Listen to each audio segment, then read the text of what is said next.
Hi అండి అందరికీ. మీరు చూస్తున్నది ఆర్గంజా క్లాత్‌తో కుట్టినటువంటి లాంగ్ ఫ్రాక్ అండి. ఫ్రంట్ వచ్చేసి ప్రిన్సెస్ కట్ తోటి ఇలా నీట్‌గా అయితే డిజైన్ చేశాను. స్టార్ నెక్ పెట్టేసి హ్యాండ్స్ వచ్చేసి డబుల్ లేయర్‌తో రఫుల్ హ్యాండ్స్ ఇచ్చాను. ఇది 4 మీటర్స్ క్లాత్‌తో కుట్టాను. చూడండి కింద కూడా ఫ్రిల్స్ అనేటివి మనం ఓవర్లాక్ చేసాం కదా, ఎంత నీట్గా వచ్చేసిందో. సో దీనికోసం అయితే ఇప్పుడు కటింగ్ చూద్దామండి. నేను ఇందుకోసం అయితే 4 మీటర్స్ ఆర్గంజా క్లాత్ తీసుకున్నాను. 3 మీటర్స్ క్రేప్ లైనింగ్ తీసుకున్నాను. ఇదైతే 4 మీటర్స్ బాడీ పార్ట్కి కిందకి మొత్తం కలిపి 4 మీటర్స్ తీసుకున్నాను. ఇది వచ్చేసి మనకు 3 మీటర్స్ అనమాట క్రేప్ లైనింగు. ఇది మొత్తం బాడీ పార్ట్కి కిందకి మొత్తం కలిపి 3 మీటర్స్ తీసుకున్నాను. పన్నా పెద్దగా ఉంటుంది కాబట్టి సరిపోతుందనమాట. సో మొదట అయితే నేను బాడీ పార్ట్ కోసము హ్యాండ్కి అయితే లైనింగ్ అవసరం లేదు కాబట్టి ఒక 70 పాయింట్స్ అలా కట్ చేసి మిగిలిన క్లాత్ని అయితే పక్కన పెట్టుకున్నాను. దీన్ని అయితే నేను ఫ్రంట్ పార్ట్ బ్యాక్ పార్ట్ సపరేట్గా కట్ చేస్తున్నానండి. ఎందుకంటే ఫ్రంట్ మనం ప్రిన్సెస్ కట్తో కట్ చేయాలి కాబట్టి రెండు ఒకసారి కట్ చేస్తే సెట్ అవ్వదన్నమాట. అందుకనేసి మొదట బ్యాక్ పార్ట్ని తీసుకుంటున్నాను. దీనికోసం అయితే నేను ఫస్ట్ నాకు ఈ డ్రెస్కి అయితే నడుము కొలత 27, చెస్ట్ కొలత 31 ఉండేలాగా కటింగ్ చేయాలండి. సో నడుము కొలత 27 అంటే మనము 6.75 ఇంచి పెట్టుకుంటే 4వ భాగము 6.75 ఇంచి పెట్టుకుంటే సరిపోతుంది. సో మనకు బ్యాక్ టక్స్ వేయడానికి 1 ఇంచి ఎక్స్ట్రా కుట్లలోకి 2 ఇంచీలు పెట్టుకున్నాను. బాడీ పొడవు వచ్చేసి 13 ఇంచీలు. నేను 1 ఇంచి యాడ్ చేసి 14 ఇంచీలకి అయితే పెట్టుకున్నాను. కింద ఎక్స్ట్రా ఉన్న క్లాత్ అంతా ఇట్లా నీట్గా కటింగ్ చేసేసుకున్నాను. 14 ఇంచీలకైతే పొడవు పెట్టుకున్నానండి. చూడండి ఇప్పుడు నెక్ కోసం షోల్డర్ కోసం మొత్తం కలిపి 5 ఇంచీలకైతే ఇలా మార్క్ వేసుకున్నాను. అదే 5 ఇంచీల కింద కూడా మార్క్ వేసుకొని పైనుంచి చంక డౌన్ అయితే 6 ఇంచీలు వచ్చేలాగా ఇలా మార్క్ చేసుకొని స్కేల్ సహాయంతో స్ట్రైట్గా ఒక లైన్ అయితే డ్రా చేసుకుంటున్నాను. ఇప్పుడైతే చంక రౌండ్ తీయడం కోసము ఇలా ఒక లైన్ డ్రా చేసుకొని 1.25 ఇంచీకి అయితే మార్క్ చేసుకొని ఇలా చంక రౌండ్ అయితే డ్రా చేసేసుకున్నాక ఇప్పుడు చెస్ట్ లూజు 31 కదా, అందులో 4వ భాగము 7.25 ఇంచీకి అయితే మార్కింగ్ వేసుకున్నాక ఎక్స్ట్రా కుట్లలోకి 2 ఇంచీలు మార్కింగ్ వేసి స్కేల్ సహాయంతో ఇలా కలిపేసుకున్నాక నెక్ షోల్డర్ కోసం 5 ఇంచీలు కదా, నేను షోల్డర్ కోసం 2.25 ఇంచి వదిలేసి మిగిలిన 2.25 ఇంచి నెక్ కోసం అయితే మార్కింగ్ చేసేసి నెక్ డౌన్ వచ్చేసి బ్యాక్ నెక్ కాబట్టి 8 ఇంచీలు వచ్చేలాగా మార్కింగ్ చేసుకొని వెడల్పు వచ్చేసి 3 ఇంచీలు వచ్చేలాగా మార్క్ చేసుకొని ఇలాగ అయితే మార్కింగ్ వేసుకొని ఒక రౌండ్ని అయితే గీసుకున్నానండి. బ్యాక్ అయితే రౌండ్ నెక్ పెడుతున్నాను. సో అందుకని షోల్డర్ జారకుండా జస్ట్ ఒక పాదం మందం అంతా నెక్ వైపుకి డ్రా చేసుకున్నాము అంటే షోల్డర్ జారకుండా ఉంటుంది. బ్యాక్ టక్ వేయడం కోసం మొత్తం నడుము లూజులో నుంచి ఇలా సగానికి టేపును ఫోల్డింగ్ చేసుకొని పైకి అయితే ఇలాగ మనము మార్కింగ్ వేసుకుంటే 4 ఇంచెస్ హైట్కి బ్యాక్ టక్స్ అనేటివి ఇక్కడ వేయాలన్నమాట. ఇప్పుడు మనము ఈ మార్కింగ్ చేసిన వెంబడి బ్యాక్ పార్ట్ని అయితే కటింగ్ చేసేసుకుంటే బ్యాక్ పార్ట్ కటింగ్ అనేది అయిపోతుందండి. ఏ సైజు వారికి మనం వాళ్ళ సైజుని బట్టి కొలతలు పెట్టుకోవాల్సి ఉంటుంది. ఇది వచ్చేసి చిన్న సైజే అంటే నడుము కొలత 27, చెస్ట్ కొలత 31 వచ్చేలాగా మనమైతే ఇప్పుడు కట్ చేసుకుంటున్నాము. దీనికి ఒక 1/2 ఇంచి 1 ఇంచి అలా యాడ్ చేసుకున్నాము అంటే కనుక కొలతలు సేమ్ ఇలాగే పెట్టుకొని మనం మార్చుకోవచ్చండి. ఇప్పుడు చూడండి నేను ఫ్రంట్ పార్ట్ని మార్కింగ్ వేయడం కోసము ఫోల్డింగ్ అనేది మన వైపుకి అండి. అంటే నేను డ్రెస్కి ఓపెన్స్ ఏం పెట్టడం లేదు కాబట్టి బ్యాక్ ఫ్రంట్ కూడా రెండు కూడా ఫోల్డింగ్ మన వైపుకి, ఓపెన్స్ మనకు ఆపోజిట్ వచ్చేలాగా పెట్టుకొని ఇలాగా బ్యాక్ పార్ట్ని పెట్టేసుకొని ఫస్ట్ అయితే ఇలాగా ఎలా ఉందో బ్యాక్ పార్ట్ అలాగా మార్కింగ్ వేసుకున్నాను. నెక్ ఒకటే కొంచెం పైకి డ్రా చేసుకున్నాను.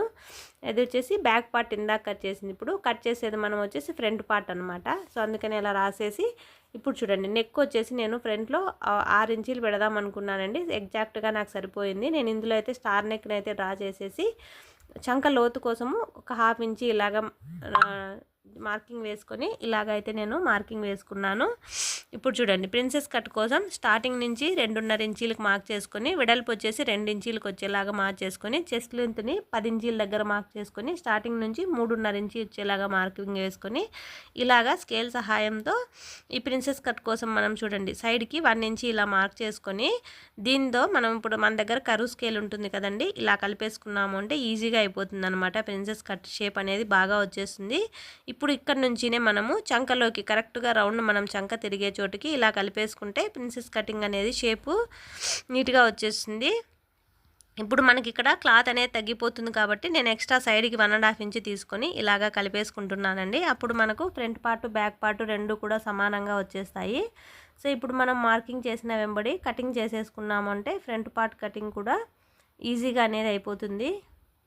చూడండి ఇలాగా మార్కింగ్ చేసిన వెంబడి ఫస్ట్ అయితే మనము కటింగ్ చేసేసుకోవాలి. ఇందాక బ్యాక్ పార్ట్ కటింగ్ చేశాం కదా, సో అదేవిధంగా ఇప్పుడు ఫ్రంట్ పార్ట్ని కూడా కట్ చేసుకోవాలండి. ప్రిన్సెస్ కట్తోని ఇది కొంచెం పెద్ద పిల్లలకైతే బాగా ఉంటుందండి. ఫిట్టింగ్ అనేది బాగా నీట్గా ప్రిన్సెస్ కట్తోని కుట్టాము అంటే ఫ్రాకు నీట్గా అయిపోతుంది. చూడండి, ఇదైతే మనము బ్యాక్ పార్ట్ మీద ఫ్రంట్ పార్ట్ పెట్టేసుకొని బ్యాక్ టక్స్ ఉన్నాయి కదా, సో ఇక్కడ నుంచి మనము స్కేల్ సహాయంతో ఒక 1/2 ఇంచ్ ఇలా పైకి మార్కింగ్ చేసుకొని రెండు పార్ట్లకి కూడా బ్యాక్ ఫ్రంట్ రెండిటికి కూడా ఇలా ఒక 1/2 ఇంచ్ సైడ్ కట్ చేసుకున్నాము అంటే మనకు ఫ్రాక్ వచ్చేసి సైడు కిందకి ముందర పైకి ఎత్తినట్టుగా లేకుండా అంతా కూడా సమానంగా వచ్చేస్తుంది అనమాట. ఇది కంపల్సరీగా చేసుకోవాలండి ఫ్రాక్స్కి అయితేను. ఇప్పుడు చూడండి, మనకున్న మొత్తం క్లాత్లో నుంచి 4 మీటర్ క్లాత్ ఉంది కదా, ఒక లేయర్ నేను చేసుకొని డబల్ ఫోల్డింగ్ వేసుకొని ఇలాగా ఫస్ట్ అయితే బ్యాక్ పార్ట్ ఫ్రంట్ పార్ట్ కోసము క్లాత్ను ఇలా అడ్జస్ట్ చేసేసి ఫస్ట్ అయితే చక్కగా ఇదైతే కట్ చేసుకుంటున్నానండి. మిగిలింది హ్యాండ్స్కి వస్తుంది అని చెప్పి కట్ చేసేసి దీన్ని అయితే పక్కన పెట్టుకున్నాను. ఇప్పుడు క్లాత్ని ఇలా అడ్జస్ట్ చేసుకొని ఫస్ట్ మనము బాడీ పార్ట్స్ కోసము ఉన్న క్లాత్లో నుంచి ఇలాగ నేను కటింగ్ అయితే చేసుకుంటున్నాను. ఇలాగా ప్రిన్సెస్ కట్తోని ఇలా ఫస్ట్ కటింగ్ చేసేసుకొనేసి ఈ పార్ట్స్ అన్నీ కూడా పక్కన పెట్టేసుకున్న తర్వాత నేను కింద ఫ్రాక్ పార్ట్ని అయితే కటింగ్ చేసుకుంటాను. చూడండి, ఇప్పుడు మనం బాడీ పార్ట్ వరకు ఇది అయిపోయింది కదా. చూడండి, మిగిలిన లైనింగ్ నేను 3 మీటర్ క్రేప్ లైనింగ్ తీసుకున్నా, అందులో 70 పాయింట్స్ తీసుకున్నాను కదా, దీన్ని అయితే ఫస్ట్ 4 ఫోల్డింగ్స్ వేసుకున్నానండి. ఫోల్డింగ్ అనేది మన వైపుకే, ఓపెన్స్ మనకు ఆపోజిట్ వైపుకి వచ్చేలాగా పెట్టుకున్నాను. 4 కూడా అవి 4 మడతలు కూడా ఓపెన్లోనే ఉన్నాయి. 4 మడత ఉన్నదైతే మన వైపుకు ఉంది. దీనిలో మనకు నడుము కొలత 27 ఇంచీలు కాబట్టి నేను ఎక్స్ట్రా ఖర్చుల కోసం కూడా మొత్తం కూడా 8 ఇంచీలు అంటే 2 ఇంచీలు అన్నమాట ఓ వైపుకి వచ్చేలాగా పెట్టుకున్నాను. సో నాకు ఇక్కడ 8 ఇంచీలు వచ్చేలాగా పెట్టుకున్నానండి. మొత్తానికి కూడా 8 ఇంచీలు వచ్చేలాగా పెట్టుకుంటే పైన నుంచి 8 ఇంచీలు, ఈ రౌండ్ కూడా 8 ఇంచీలు వచ్చేలాగా పెట్టుకున్నాను. అంటే మొత్తం మనకు కుట్టే 32 ఇంచీలు వస్తుంది. అవి సైడ్ అంతా మనం కుట్లలేకపోయిన తర్వాత మనకి 27 ఇంచీలు వచ్చేలాగా వేసుకుంటే సరిపోతుంది. సో ఇప్పుడు నాకు పొడవు వచ్చేసి ఫ్రాక్ మొత్తం పొడవు అయితే నాకు 38 ఇంచీలు కావాలండి. ఇది లైనింగ్ కాబట్టి నేను ఒక 2 ఇంచీలు అనేది తక్కువ పెట్టుకుంటున్నాను. పైన నుంచి చూడండి, ఇలాగా మనం మార్కింగ్ వేసుకున్న దగ్గర నుంచి పైన కదలకుండా బరువు అనేది పెట్టుకొని నేను ఇలా టేపును కొంచెం కలుపుకుంటూ, ఇది లైనింగ్ కాబట్టి 2 ఇంచీలు తక్కువ అంటే నేను 36 ఇంచీలు వచ్చేలాగా ఇలా ఫస్ట్ ఒక మార్కింగ్ అయితే వేసుకుంటున్నాను. మొత్తాన్ని కూడా ఇటువైపు నుంచి రెండు వైపుల నుంచి 36 ఇంచీలు వచ్చేలాగా మొత్తాన్ని కూడా ఇలాగ మార్కింగ్ వేసుకోవాలి. మనకు ఒకవైపు అయితే పీసులు అనేటివి పడతాయండి, నేను కటింగ్ చేసిన తర్వాత చూపిస్తాను చూడండి. ఇలాగా ఫస్ట్ అయితే మనం మార్కింగ్ వేసిన ఎస్టీజ్ ఎలా మార్కింగ్ వేసుకున్నామో అలా కటింగ్ అయితే చేసేసుకోవాలి. ఇప్పుడు మనము ఈ క్లాత్ని రివర్స్ అనేది తిప్పుకుంటే మనకు 2 సైడ్స్ అయితే చిన్నగా ఇవైతే పీసులు అయితే పడతాయండి. ఈ పీసుల కోసం కూడా చూడండి, నేను ఇలాగా ఇప్పుడే మనము ఎక్కడ వరకు ఉందో చూసుకొని ఇలా నీట్గా జాయింట్లు పీసులు మనం కట్ చేసి పెట్టుకున్నాము అంటే ఫస్ట్ దీన్ని జాయింట్ చేసేసుకుంటే సరిపోతుంది. కరెక్ట్గా కాకుండా ఒక 1/2 ఇంచ్ అలా ఎక్స్ట్రా కట్ చేసుకుంటే జాయింట్ చేసిన తర్వాత హెచ్చు తగ్గులు ఉంటే మనం కటింగ్ చేసుకోవచ్చు. సో ఇప్పుడు చూసారు కదా, ఇది లైనింగ్ అయితే అయిపోయింది. ఇప్పుడు నేను బాడీ పార్ట్కి తీసుకోగా మిగిలినది మెయిన్ ఫ్యాబ్రిక్ ఉంది కదా, సో దీన్ని అయితే ఇలా సేమ్ మనం లైనింగ్ని అయితే ఎలా ఫోల్డింగ్ చేసుకున్నామో అదే విధంగా మెయిన్ పీస్ని కూడా 4 మడతలు వచ్చేలాగా ఫోల్డింగ్ అనేది వేసేసుకొని తర్వాత చూడండి, నేను ఇది ఆర్గంజా ఫ్యాబ్రిక్ కదా, జరుగుతుందని చెప్పేసి ఇలా గుండు పిన్నులను అయితే పెట్టేసుకున్నాను.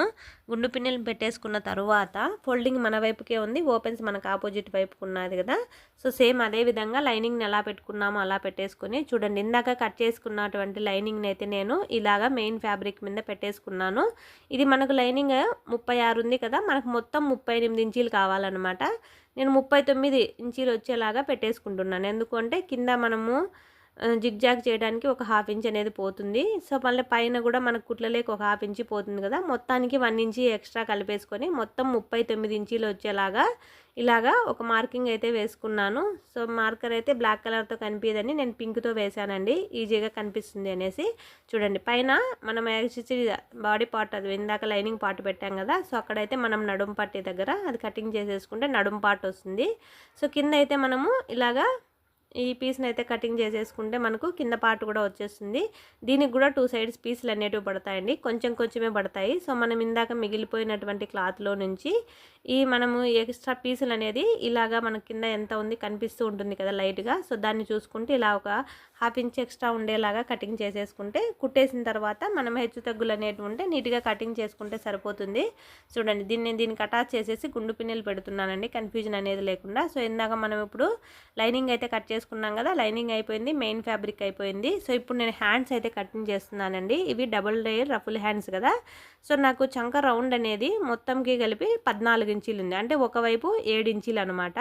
సో ఇలా చంక రౌండ్ 14 ఇంచీలు వచ్చేలాగా పెట్టుకొని, ఇలా రౌండ్గా హ్యాండ్ పొడవు వచ్చేసి 6 ఇంచీలు వచ్చేలాగా పెట్టుకొని, ఇలాగా ఫస్ట్ అయితే ఒక మార్కింగ్ వేసుకున్నానండి. ఇవి రఫుల్ హ్యాండ్స్ అనమాట, double layer ruffle hands. Same మనం ఫ్రాక్ ఎలా మడత వేసుకుంటామో అలాగే అండి. 4 ఫోల్డింగ్స్ వేసుకున్న తర్వాత క్లాత్ని ఇలా కట్ చేసుకోవాలన్నమాట. సో ఇలా కట్ చేసుకుంటే మనకు రఫుల్ హ్యాండ్స్ అనేటివి ఈజీగా కటింగ్ అయిపోయింది. ఇప్పుడు చూడండి, నాకు 2 లేయర్స్ అంటే 2 హ్యాండ్స్ వచ్చాయన్నమాట. నేను ఇంకొక లేయర్ కూడా వేద్దాం అనుకుంటున్నాను, డబుల్ లేయరు. సో ఆ హ్యాండ్ వెడల్పు ఎంత కావాలో చూసుకొని యాజ్ ఇట్ ఈజ్ నేను ఇంతకు ముందు ఉన్న హ్యాండ్స్నే పెట్టేసుకొని ఫస్ట్ అయితే మార్కింగ్ వేసుకుంటున్నాను. దానికన్నా చిన్నవి కావాలంటే ఒక 2 ఇంచీలు ఎక్స్ట్రా చిన్నవి పెట్టుకోవచ్చు. తక్కువ పెట్టుకుంటే చిన్నవి అవుతాయి, 2 ఇంచీలు ఎక్స్ట్రా పెట్టుకుంటే మనకు పెద్ద హ్యాండ్స్ అనేటివి వచ్చేస్తాయి అన్నమాట. సో నేను దానికన్నా ఫస్ట్ 6 ఇంచెస్ పెట్టాను కదా. సో ఇప్పుడు 4 ఇంచెస్ వచ్చేలాగా ఇలాగైతే నీట్గా కటింగ్ చేసుకుంటున్నాను. సో ఇప్పుడు మనకు 2 లేయర్లు హ్యాండ్స్ వచ్చేసాయి అన్నమాట, రఫుల్ హ్యాండ్స్. చూడండి, ఇవైతే మనకు 2 లేయర్స్ రఫుల్ హ్యాండ్స్ వచ్చేసాయి. ఇప్పుడైతే మనకు మొత్తం కూడా కటింగ్ అయిపోయిందండి. ఈ మెథడ్లో మనము ప్రిన్సెస్ కట్తో ఈజీగా కుట్టుకోవచ్చండి. ఇదండి వీడియో నచ్చితే ప్లీజ్ లైక్ చేయండి, ఛానల్ని సబ్స్క్రైబ్ చేసుకోండి. Thank you for watching.